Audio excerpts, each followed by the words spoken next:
Resourceful Designer, episode 290. Prices are non-negotiable.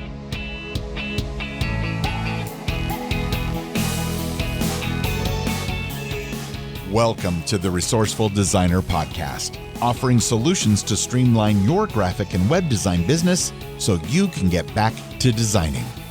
And now, your host, who loves the fact that design students listen to the show, Mark Decote. That is true. It's an honor to share my thoughts and advice with the next generation of designers. And who knows, maybe you are or perhaps were a student when you started listening to Resourceful Designer, and you credit my help in getting you started with your design business. Even if you're only running it as a side gig, I appreciate the trust you put in me. In this week's episode, I want to talk about pricing. More specifically, how you should never waver on a price once you present it to a client. But before I get to that, I just want to briefly mention the Resourceful Designer community. The Resourceful Designer community is a paid support network for designers who want to grow their design business without all the drama found in free places such as Facebook groups. Resourceful Designer community is a place to network and make friends. You can have your questions answered by people who know what they're talking about. You can get critiques and feedback on your design work, find accountability partners to help you grow, and so much more. And all for an affordable monthly price. Isn't your design business worth the investment? Join today at resourcefuldesigner.com/community. And now, prices are non-negotiable. I want to start off by sharing something that happened to me earlier this week.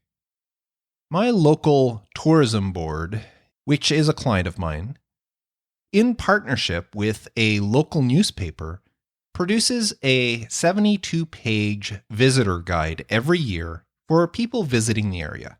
Now, I have nothing to do with this booklet itself, but the tourism director did ask me to design a countertop display stand for these guides that they can place in various stores and businesses and that around our region. Now, these visitor guides are an odd size, so I was researching companies that produce custom cardboard countertop display stands. Well, let me tell you, there was this one company that I contacted that I was super impressed with. I visited their website, and as I was trying to figure out the best way to word my quote, because they had an online quote form that you could fill out, a chat bubble popped up saying, "Hi, I'm Frank. I'm available right now if you want to chat about anything." So I decided to take him up on the offer, and I asked what's the best option for what I need. I explained what I wanted and asked for his advice. Well, Frank replied by asking for my phone number and said, "Is it okay if we hop on a quick call? It'll be much easier to discuss this instead of typing back and forth." Now, I agreed, so I gave him my number, and a minute later, I was on the phone with him. Now, he listened again to what I needed. I explained the situation. He made a few suggestions, and then he said he would email me a price by the end of the day. Now, in my opinion, at this point, this company has already gone above and beyond to impress a potential new client, me. But it didn't end there. Within a couple of minutes of hanging up the phone, I received a welcome email from Frank thanking me for agreeing to talk to him. And in this email, he briefly outlined what we had just discussed. And he attached an intro packet for me to read. Now, a couple of years ago, I did a 7-episode series on client onboarding. Now, part 2 of that series, which was episode 161 of the podcast, was all about the intro packet, which is a brochure, digital or print, whatever, that explains who a company is, what they offer, how the process of working with them goes, what you can expect during the process, testimonials from satisfied clients, and amongst a few other things. If you haven't listened to that whole series, I suggest you do. The client onboarding series went from episode 160 through 166. Well, reading through this intro packet that he sent me really upped my impression of this company. Now, a couple of hours later, I get another phone call from Frank. He tells me that he has the quote ready and has just emailed it to me and was wondering if I had a couple of minutes to go over it with him. Well, let me tell you, I was feeling like, royalty by this point. I mean, the way I was treated was amazing. I had never heard of this company before, and now I couldn't wait to tell everybody about how they had treated me. Well, Frank walked me through the various charges involved with my project, things like how much the custom die would cost and how much shipping would be to my location and, a few other things. And then we finally reached the end of the invoice where the price per unit was listed. And the price was higher than I had hoped it would be, but not overly so. And when he asked me what I thought, I hesitated for a brief moment. And that is when Frank goofed up. Now, before I get to what Frank said, I want to emphasize the importance of great customer service. You may see yourself as a designer, a web designer, a graphic designer, a UX designer, whatever. But if you're running your own design business, then designing is only a small portion of what you do. And it might not even be the most important portion. If you're working for yourself, then your most important skill is the ability to sell yourself. Running your own design business requires you to be a good salesperson.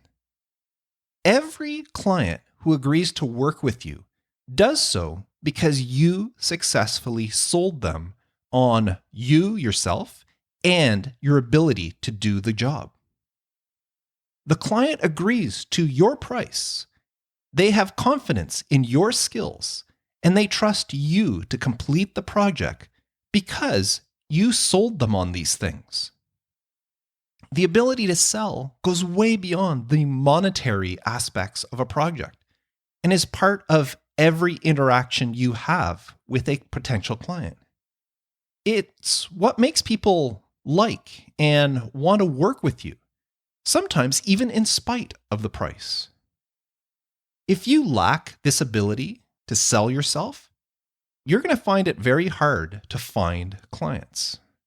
I've said it many times before on this podcast, and it's worth saying again. Clients would prefer work with a good designer they like than with an amazing designer they don't like. And it all comes down to your ability to sell yourself. Anyway, back to Frank. So as I said, the price per unit that Frank had quoted me was a bit higher than I had hoped for. Not overly so, but it was a little bit more than I wanted. And Frank sensed my hesitancy. And what he said next changed my impression of this company. You see, when Frank sensed me hesitating, he told me not to worry, all prices are negotiable. And at that point, the pedestal that I had placed this company on just crumbled. Frank had presented me with a reasonable, although it was higher than I expected, it was still a reasonable price for what I was asking. But now, with that one sentence, that the price was negotiable, he was telling me that they could do the job for less. So I asked him outright.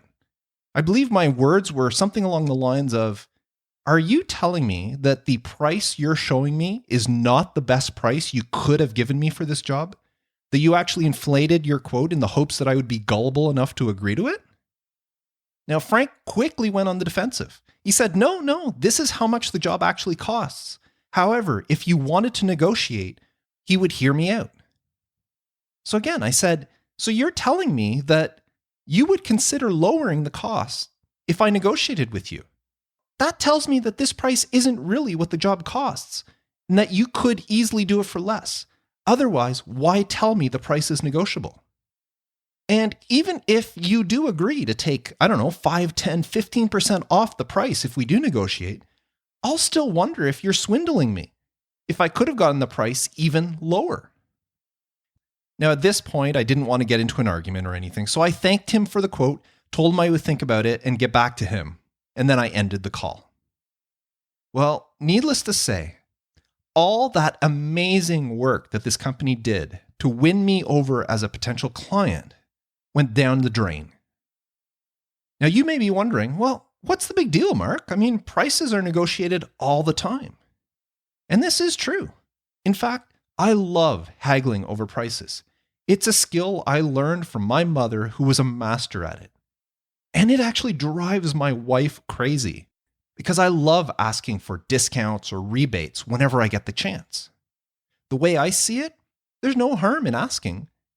If they say no, the price is what the price is, then I can still purchase it at that price if I want.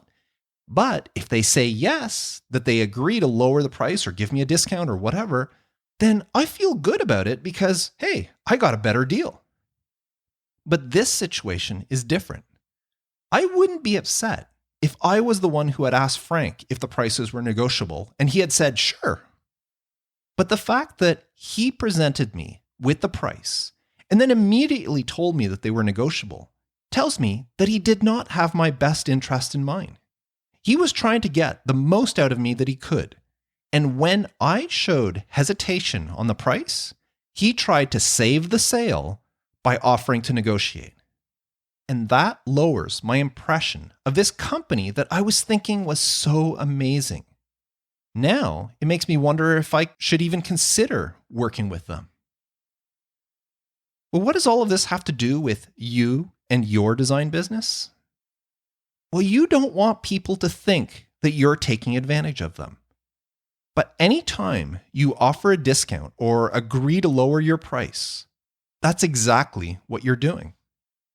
If you lower your price just one time, that client will forevermore question your prices in the future.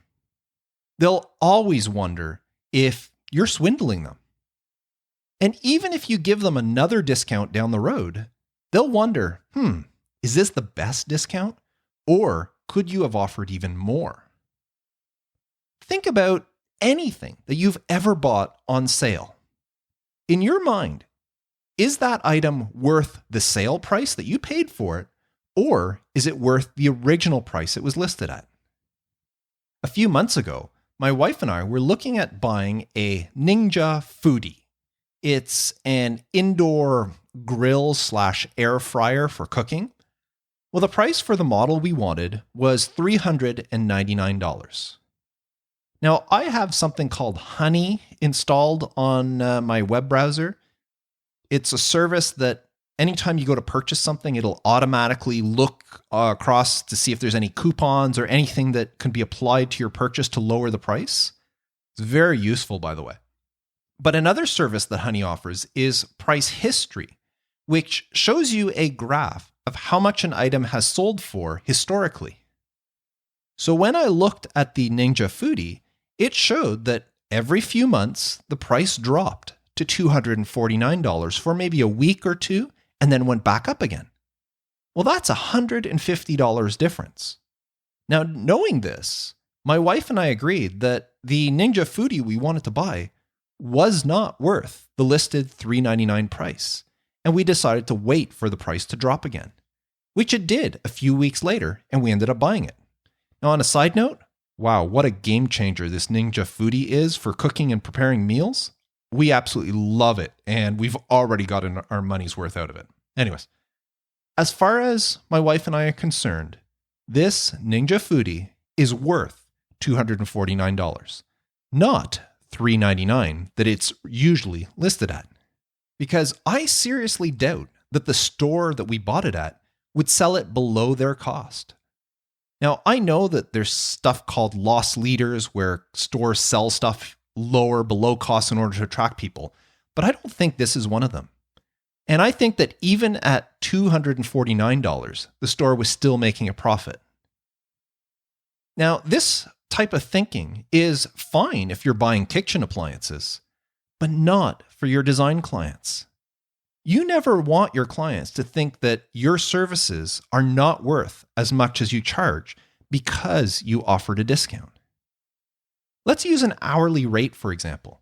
If you normally charge $100 per hour and you offer a client to discount the rate to $70 per hour, they'll feel resentful should you ever charge them your full $100 per hour rate in the future, because they'll know that you could do it for less. You've done it before. Now, this is not to say that you should never offer a discount. There are certain situations when lowering your price is in your best interest. Pro bono work, for example. Offering free or big discount to a nonprofit or charity that you believe in does not diminish your perceived value. Now, even so, I highly suggest that you still invoice the charity or whoever it is the full amount on your invoice, and then apply a 100% discount or 50% discount, whatever you're going to do. But let them know how much the actual value is. Or better yet, and this is what I actually do, I actually charge my pro bono or my charity work clients the full price for the project. And then I agree that once they pay me that full price, I will take all that money and donate it back to them. This way, they get to claim this as an actual business expense. If they paid me to build a website for them, they could claim that as a business expense. And then I take the money they pay me, donate it back to them, and I get a tax receipt for the donation that I could then apply to my taxes. The other benefit of this is, should in the future staff, the people that work at this charity or nonprofit or whatever it is, should the staff change, anybody that comes in the future and looks through the paperwork will know the value of what it is you gave them because of the invoice. If they see that you gave them an invoice for a $3,000 website, but discounted it by 100%, they're going to know that the work you gave them was worth $3,000. So always provide an invoice so they know. Now, friends and family are also acceptable recipients of discounts. Doing something for a friend at, say, 50% of your normal rate shows them that you care, while still compensating you somewhat for your skills and your services. Again, let them know the full price and that you're discounting it. When I designed a website for my daughter just a couple of weeks ago, I just casually in talking mentioned to her that if this was any other client, I would have charged them X amount of dollars for this. But she knows that I didn't charge her, which just goes to prove to her how much Daddy loves her. And of course, discounts are great when selling retainers. Now, a retainer is when you pre-sell your either time or deliverables at a discounted rate in exchange for guaranteed monthly income. Listen to episodes 32 or episode 255 of the podcast to learn more about retainer agreements. But other than these three scenarios, pro bono or charity work, friends and family, and retainers, there's really no reason for you to offer a discount. The price you present is the price for the job. But what do you do in a situation where a client questions your prices or asks if they can get a discount? This scenario is bound to happen to you at some point in your career. You give a client a price and they ask, is there any way you can do the job for less? Well, first things first, I want you to know your price is never wrong. You chose whatever price you presented because you believe the project is worth that much. If you had thought to yourself, there's no way anyone would ever pay this much for this project, you never would have presented that price. So whatever price you gave them, stick to it. Tell the client you're sorry they feel that way, but that's the price for what they're asking you to do. But if you think you may lose the client, then offer to negotiate, not on price, but on the scope of the project. Offer to cut out parts of the project in order to lower the cost for them. Say you're designing a website for a client that has multiple services. Well, instead of every one of their services having its own page on the website, you can suggest that they save money if they make one services page that lists everything they do. This creates less work for you because now you only have to create one page instead of multiple pages. and it shaves a bit of the price off, reducing the cost of the overall project. If it's a printed booklet you're designing, you could suggest they reduce the number of pages in order to bring the price down on both design and on printing. You could suggest they maybe edit down some of the articles a little bit, or maybe just reduce the point size by 1 or 2 points in order to fit more per page. Anything you can do to reduce the scope of a project will in turn lower the price, which may help the client with their decision, and it does not compromise the value you bring to them. By showing them how much they can save by eliminating things, they learn the value of what those things are, and they'll feel less conflicted about paying for them. My personal experience is that most of the time, the client will appreciate the effort that you're giving them by trying to lower the price for them, but in the end, they'll decide to stick to the full scope of the project you originally quoted. Think of it in terms of buying a new car.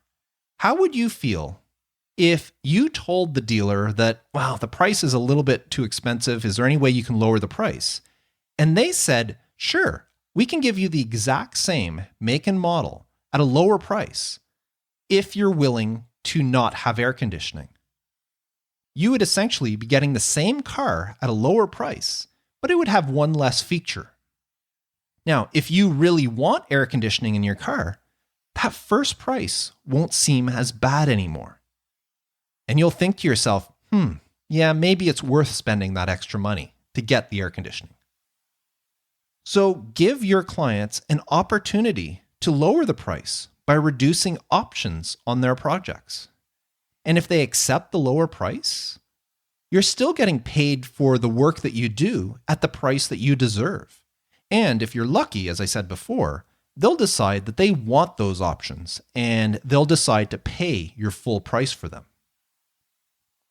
And for projects such as maybe a logo design where you can't really reduce the scope of a project, I suggest in those cases you use a 3-tiered pricing system, like I talked about back in episode 145 of the podcast.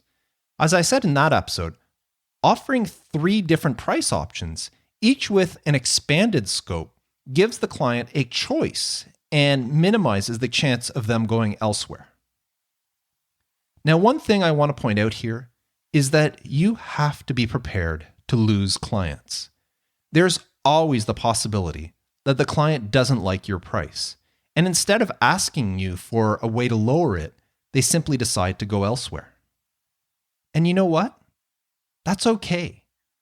Any client that doesn't see the value in what you do isn't worth having as a client. Again, think of cars. Many people buy Toyota Corollas, while others prefer to drive Mercedes-Benz. Some clients can afford you, many can't. It's up to you to focus your energy on those who can. Now, before I go, I want to share a tip with you. If a client ever tells you that your quote is too expensive, then try to respond something like this. I'm sorry you feel that way. I understand that for some people, my prices may seem high, but I assure you, I charge what I'm worth. And I have many repeat clients who are very happy paying for the services I provide them. I know that hiring a designer is a big investment, and not everyone can afford my prices. So no hard feelings if you would prefer to find a less expensive designer. You would be surprised when you answer in that way how many people will think it over and then decide to work with you anyway. Because nobody wants to settle for second best. Anyway, all of this to say, your prices are non-negotiable. You deserve every cent you charge and more. So never compromise your principles or your values just because a client is hesitant about the price you present them. It's your business after all. You know what you're worth much more than they do. And that's what I wanted to say today. So thank you very much for tuning in. Before I go, I want to remind you one more time, the Resourceful Designer community is waiting for you to join. The many members that are currently in the community would love to have you join us. To check it out, visit resourcefuldesigner.com/community. So that's it for me. Another week in the books. Now start thinking about what I'm going to share with you next week. Until then, I am Mark DeCote, wishing you all the best with your design business and reminding you to stay creative.